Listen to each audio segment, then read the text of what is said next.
Welcome, ballers. Coming to you live from Fantasy Headquarters down here in Largo, Florida. I've got the little Mish here with me. He's out of school for the week for the Christmas holidays. Happy to have him. He's my assistant, never far away. He's going to get on here in a little bit and say a few things. Um, he's going to say several things, and I tell you what a strange occurrence of events here that's taken place today. I was all set to do the show this morning. I had the financials prepared yesterday. Um, Playoff spots were all solidified. I was extremely happy because somehow, some way, I made it. We knew who didn't.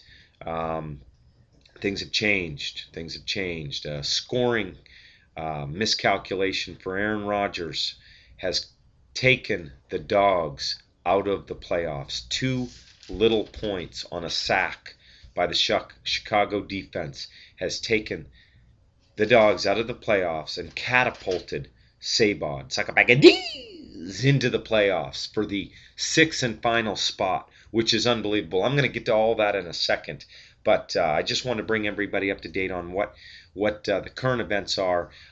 Last week, several games, as you know, 4 games with all of the teams not dead yet, are officially dead. They're no longer breathing. We hope to see them next year in Vegas.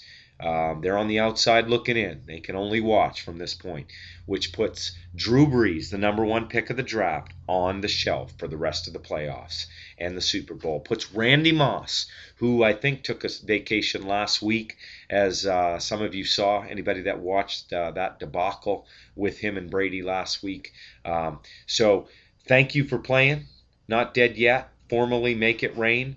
We love you. We wish you nothing but the best for next year. Got taken on by the Cock and Balls last week, and Cock and Balls got right back on track with a 151 to 137 victory. Again, not a bad showing by by Make It Rain, 137 points, but wrong team, wrong time. That's been the story all year long. He finishes 4-10 and had 23 total moves on the season. Cock and Balls moves to 10-4. Great record. Great record this year. They were on a 6-game winning streak before a little slip last week. Right back on track. They get to relax and see what goes on. So none of their players are going to have to play this week. He's going to get to rest them all. So we look forward to seeing him next week in the semifinals of the playoffs. Other action, which it was crazy last week. Make It Rain controlled its own destiny, but needed a lot of stuff to happen. He needed to win his game. As I just shared, he did not. Therefore, he was out. Next game, I had the Bayou Bandits. I needed to win my game. I took care of that quite easily. Had a breakout game with my team. Hasn't happened all year long. I had not eclipsed the 150-point mark. Last week, I put 203 on the board. Schaub, 48 points, 47 points from Andre Johnson. Witten was steady. Even the running back that I picked up, Ganther for Washington, and everybody was kind of scratching their head. He got me 19 points, highest output I've had by a running back all year. So who knows? My team's certainly going in the right direction. I get to play in the playoffs, and I secured the 5th spot. I jumped up to the 5th spot because a couple of the other games that needed to happen, I needed Sabod or the Dogs to lose what appeared to be wonderful news to me on Sunday, in spite of a 69-point effort by Brandon Marshall. Brandon Marshall, ladies and gentlemen, was 69 points. Sorry, gentlemen, 69 points. Had 53 points with the last offensive play of the game with Denver. Orton threw a little 7-yard pass to guess who? 21st time of the game. Hook up with Brandon Marshall. Brandon Marshall flipped it backwards. They didn't get a first down. Game over for Denver against the Colts. However, it put Brandon Marshall to the 200-yard marker, 21 receptions, 2 touchdowns, and that one pass was worth 16 points. So 69 points. Wasn't enough, though, for 3.5 men because very mediocre by the rest of the lineup by Sabod. 3.5 men needed 45 points. Going into Sunday night, had 3 players left, had Tynes, had Deshaun Jackson, had Anquan Bolden. You know the rest. Tynes had a so-so night, 7, 8 points. Oh, but boy, Deshaun Jackson. Deshaun Jackson got a 72-yard punt return, gave him about 10 points, and then midway through the third quarter, had a 60-yard touchdown reception, which was unbelievable, and that eclipsed the 150-yard mark, so catapulted him to 42 points.